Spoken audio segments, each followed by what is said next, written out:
Hello everyone and welcome to this week's video tutorial. This would be the last video in the Central Cannon with Rank Chariot versus Sandwich Horse Defense series.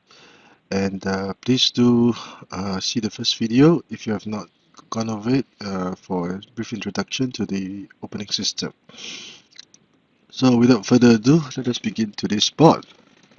Central Cannon, Hell Corner Cannon, Rank Chariot, Foul Chariot. Both red horses are developed as proper horses. Consolidation of the defense with a4+5, and this would be the position of discussion for this board. Instead of earlier p7+1 or p5+1, red would now attack with the double rank chariots variation. Now this is quite an aggressive maneuver, and red would hope to command both the red files to attack as he goes from the center. Now, this would be, as mentioned earlier, this would be the position of discussion. But if black were able to counter correctly, he would not have to fear anything. So there were three main variations that were discussed. The first would be c2 equals to 1. The second would be c2 plus 2. And the last would be p3 plus 1. Now it would be a bad idea for black to play e3+5 to consolidate his defense prematurely, because red has not even started his attack yet. Now perhaps one of the ideas behind this move was that black wanted to develop his chariot as a kingside chariot to counter red's r9 equals to 6. However, in the book, instead of r1 equals to 4, black would play c2 equals to 1, red would start to attack from the central file, and black would choose to develop his chariot in this manner.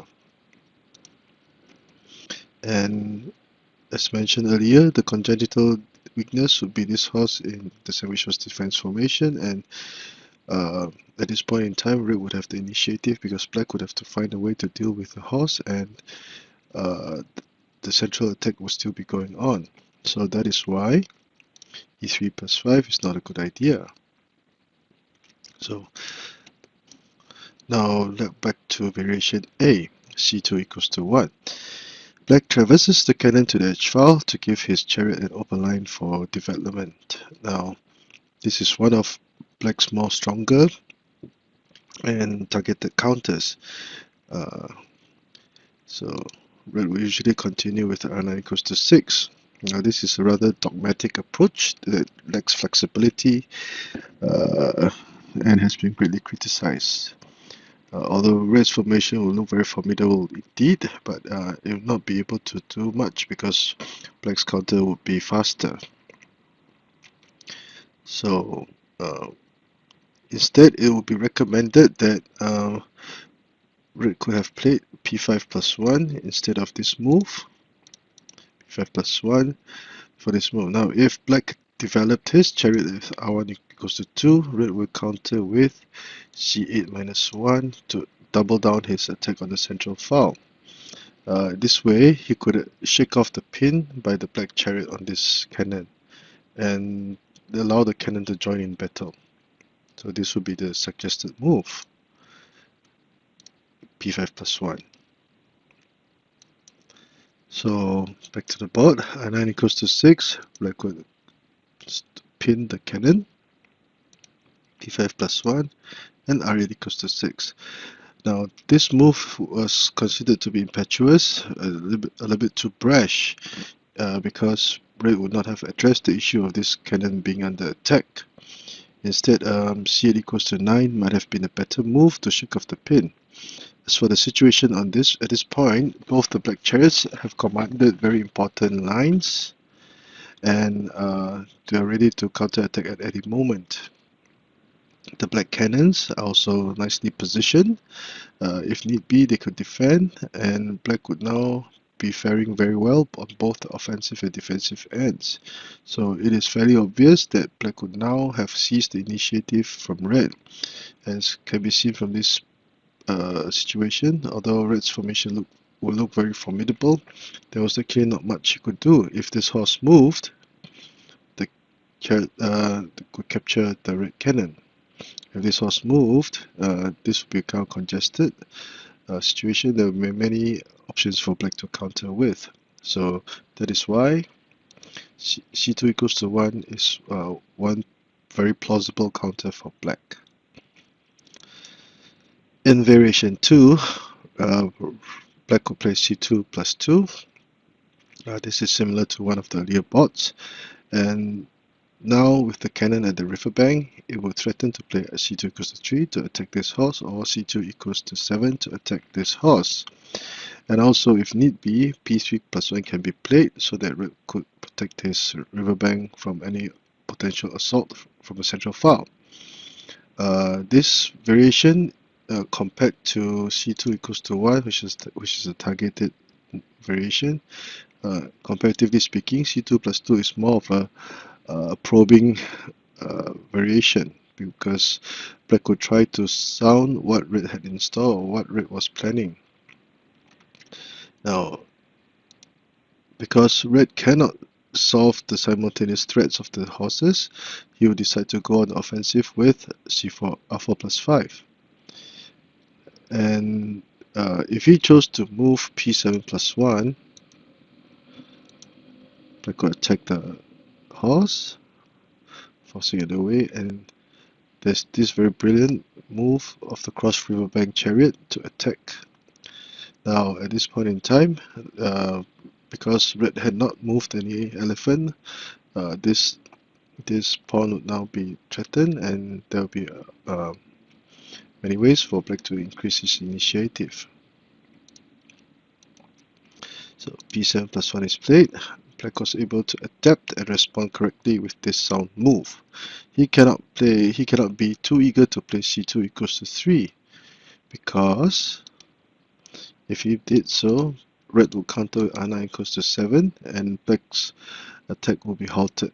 Whereas the issue of this horse will still have yet to be resolved. So this will not do black any good.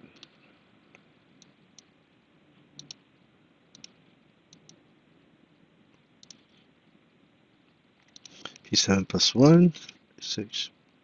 Black will now move his horse to the external red file. This is a very versatile counter, whereby black will now threaten to play p7 plus 1 to threaten the red chariot, forcing the red chariot to retreat. Black will now sacrifice a pawn and force the chariot to retreat. Now, if the red captured the pawn, black would move an elephant, threaten to capture the chariot. The horse will be guarding the cannon, and this chariot will suddenly not have many good positions to move. It cannot move here or here, because the horse will be guarding this intersection, the pawn will be guarding this intersection. If the chariot moved over here, the black could always attack with h8 plus 7 to threaten the chariot. So red would have wasted many moves just on this chariot alone, and that is why r4 equals to 7 is not a good idea. So black will retreat his chariot in anticipation of the black pawn crossing the river. After trading material, black will now protect his horse, and both colors will be pinning each other in this entangled situation.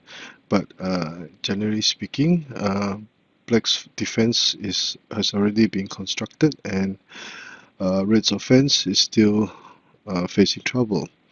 The horse at this point would be ready to take out the central cannon at any point now, because this would be red's major attacking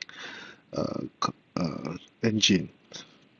So both colors will be pinning each other. Black can be very satisfied with this situation, whereas red will still have to find ways to try to crack open black's defense.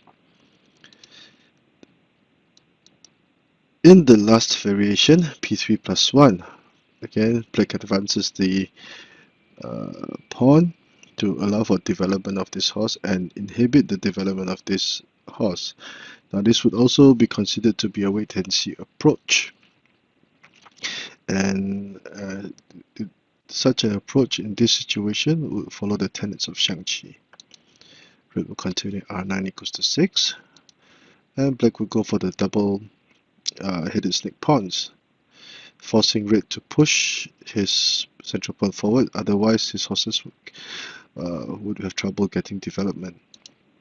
And black immediately moves the cannon to the riverbank to protect this intersection. Black attacks the horse, forcing it to the external root file, and at this point in time, red will be forced to retreat his chariot again.